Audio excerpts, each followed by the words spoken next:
a video about weapons. On this channel, we're breaking new ground here. Last time I did a spy weapon ideas video was over a year ago. Man, time sure went normal speed. This time I've got some more. Ideas not good enough to be in the original.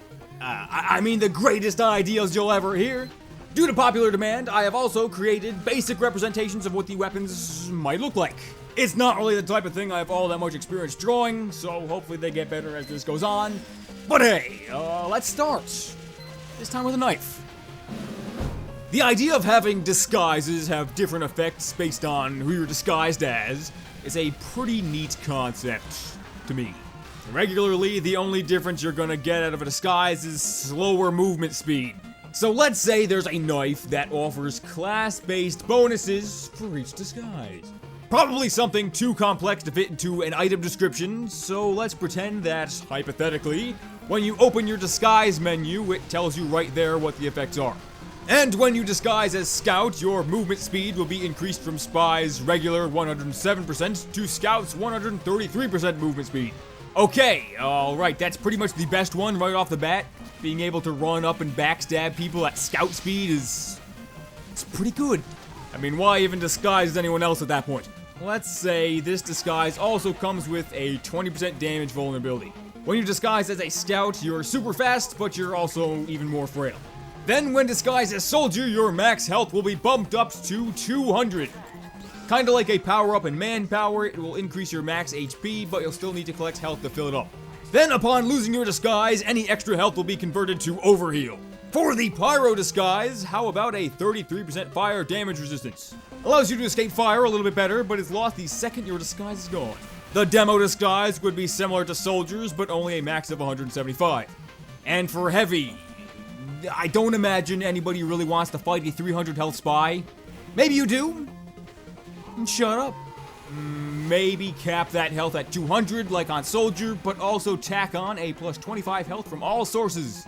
So health kits heal 25% more, and medics, dispensers, carts, etc. all heal 25% faster. For Engineer, something like 25% faster cloak regen? Maybe? Kinda like you're sitting next to a dispenser or something. Who cares? Good enough. For the Medic Disguise, up to plus 6 health regenerated per second on wearer, just like Medic's default self-healing. Sniper's Disguise will increase your revolver damage by 30% and remove any fall-off damage. Basically, the stock revolver would be able to deal 52 damage at any range or up to 78 at close range, but only for the shot that you're disguised as a sniper. And a Spy Disguise will get you a 25% longer cloak duration. Pretty much it. You get all this cool stuff for just disguising? What's the catch, right? Well, you need to unlock your disguises. Similar to the Your Eternal Reward, equipping this knife will disable your disguise kit at first. But killing any class with any weapon will enable you to disguise as that class. If you manage to kill all 9 classes in one life, you can pick any of them to disguise as. Then also throw in something like a 20% slower firing speed. So it's a little bit trickier to get those chain stabs because you shank a little bit slower. And there you go. A knife that adds an extra layer of strategy and usage to your disguises. Neat. You remember the last time Spy got a new non-reskin watch?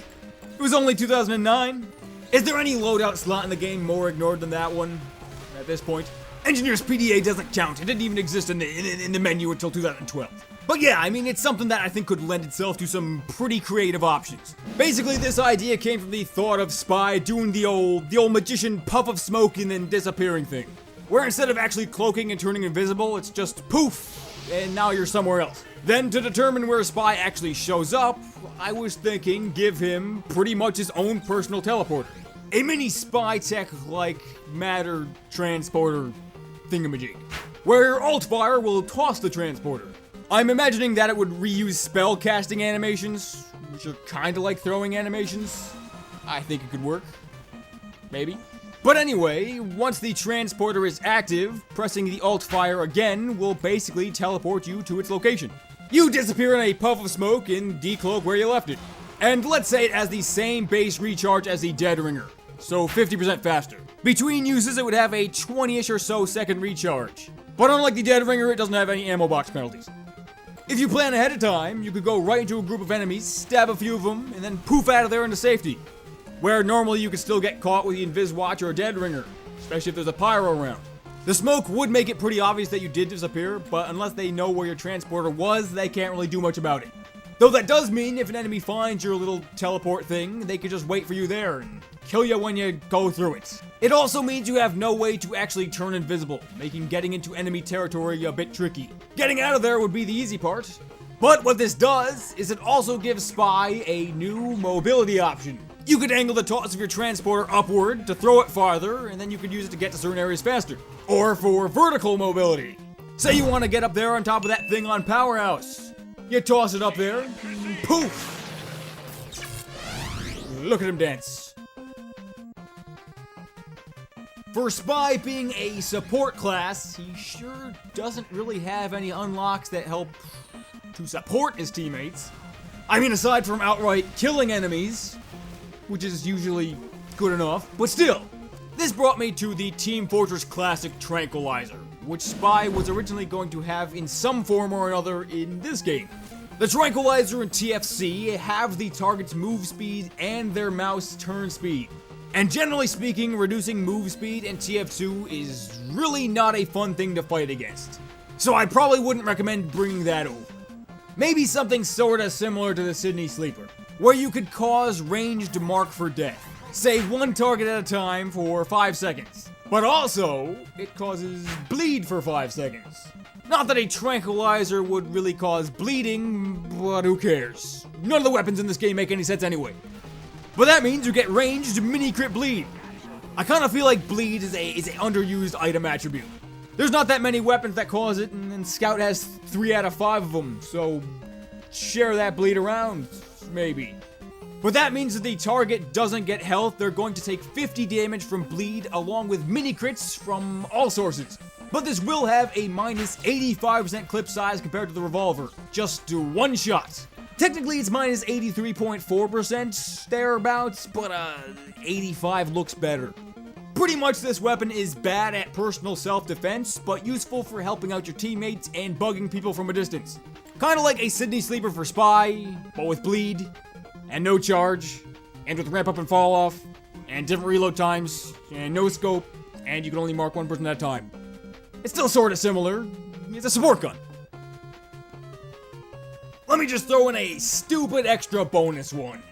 Not really a new idea, but what's more of a spy weapon than a grappling hook, right?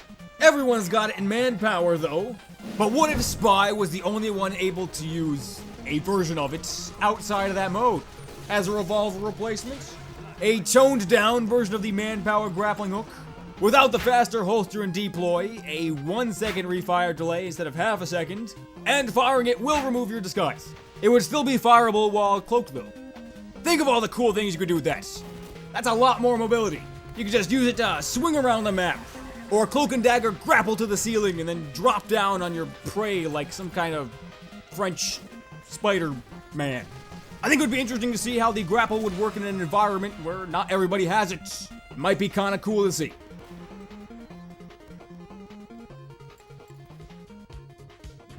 And there we have it. Ideas. Good, bad, terrible, awful. I wasn't sure when I was going to start this up again, and I thought, why not now? Because, why not now? I was also going to try to include weapon names, but then it was just me looking through espionage, lingo, and trying to make puns out of it. It was dumb. But I'll probably update this series as I get the ideas, without any real schedule. And yeah, that's about it. Peace out, dogs.